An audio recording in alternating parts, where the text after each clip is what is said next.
Cricket cricket ಇಡೀ ಬೆಂಗಳೂರಿನಲ್ಲಿ ಇವತ್ತು ಕ್ರಿಕೆಟ್ ಕಾವು ಜೋರಾಗಿತ್ತು.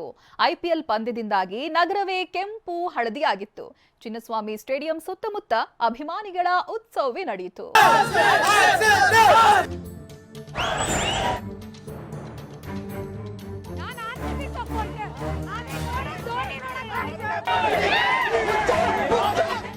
ಕಾಳಗ ಮಹಾಕಾಳಗ ಐಪಿಎಲ್ ಕ್ರಿಕೆಟ್ನ ಮಹಾಯುದ್ಧ ನೋಡಲು ಜನರ ದಂಡೇ ಸಾಗುತ್ತಿದೆ. ಕೆಂಪು ಸೈನ್ಯ ಒಂದ್ ಕಡೆಯಾದ್ರೆ ಹಳದಿ ಸೇನೆ ಮತ್ತೊಂದ್ ಕಡೆ. ಚಿನ್ನಸ್ವಾಮಿ ಸ್ಟೇಡಿಯಂ ಸುತ್ತ ಅಭಿಮಾನಿಗಳ ಪ್ರವಾಹವೇ ಹರಿಯಿತು.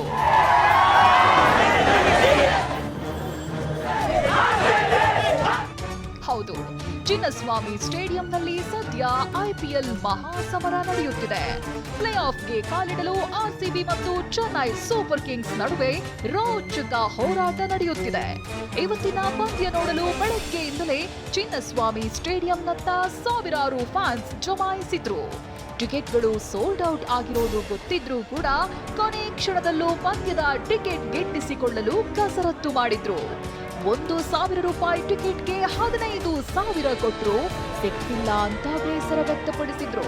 ಸಿಕ್ಕಿಲ್ಲ ಸರ್, ಒಂದು ಟಿಕೆಟ್ಗೆ 15,000 20,000 ನೀಡುತ್ತಿದ್ದಾರೆ. ಏನು ನಾವು ಯಾದಗಿರಿನಿಂದ ಬಂದಿದ್ದೀವಿ, ಟಿಕೆಟ್ ಸಿಗ್ತಾ ಇಲ್ಲ, ಪೂರಾ ರಶ್ ಆಗಿದೆ. ಟಿಕೆಟ್ ಸಿಗೋದು ತುಂಬ ಕಷ್ಟ ಆಗಿಬಿಟ್ಟೈತೆ. ಇವಾಗ 1,250 ರೂಪಾಯಿ ಟಿಕೆಟ್ ಅವರು 10,000 ಹೇಳ್ತಾರೆ. 10,000 ಕೊಟ್ಟರೂ ಟಿಕೆಟ್ ಸಿಗ್ತಾ ಇಲ್ಲ, ಸುಮ್ಮನೆ ಫ್ರಾಡ್ ಮಾಡ್ತಾರೆ. ನಮಗೆ ಏನು ಮಾಡೋದು ಹೇಳಿ ನಾವು ಅಭಿಮಾನಿಗಳು. ಅಂದಹಾಗೆ ಇಂದಿನ ಪಂದ್ಯಕ್ಕೆ ಮಳೆ ಆತಂಕವಿತ್ತು. ಮಳೆ ಬಾರದಿರಲಿ ಅಂತ ಫ್ಯಾನ್ಸ್ ಪ್ರಾರ್ಥಿಸುತ್ತಿದ್ರು. ಆದ್ರೆ ಆರ್ಸಿಬಿ ಬ್ಯಾಟಿಂಗ್ ಆರಂಭಿಸಿದ ಕೆಲ ಹೊತ್ತಲ್ಲೇ ಮಳೆ ಸುರಿಯಿತು.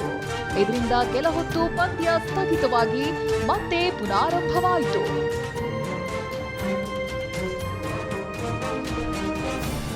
ಆರ್ಸಿಬಿ ಸಿಎಸ್ಕೆ ಕಾಳಗ ನೋಡಲು ಸಿಎಂ ಸಿದ್ದರಾಮಯ್ಯ, ಗೃಹ ಸಚಿವ ಪರಮೇಶ್ವರ್, ಎಚ್ಸಿ ಮಹದೇವಪ್ಪ, ಪರಿಷತ್ ಸಭಾಪತಿ ಹೊರಟ್ಟಿ ಸೇರಿ ಅನೇಕರು ಆಗಮಿಸಿದ್ರು. ನಟ ಶಿವರಾಜ್ ಕುಮಾರ್ ಫ್ಯಾನ್ಸ್ ಜೊತೆ ಪಂದ್ಯ ಕಣ್ತುಂಬಿಕೊಂಡ್ರು.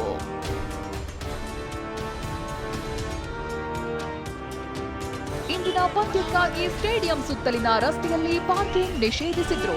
ಅಷ್ಟೇ ಅಲ್ಲ, 4 ಡಿಸಿಪಿ 12 ಎಸಿಪಿ ನೇತೃತ್ವದಲ್ಲಿ 1,200 ಪೊಲೀಸ್ ಸಿಬ್ಬಂದಿಯನ್ನ ಭದ್ರತೆಗಾಗಿ ನಿಯೋಜಿಸಿದ್ರು. Bureau report ಟಿವಿ9.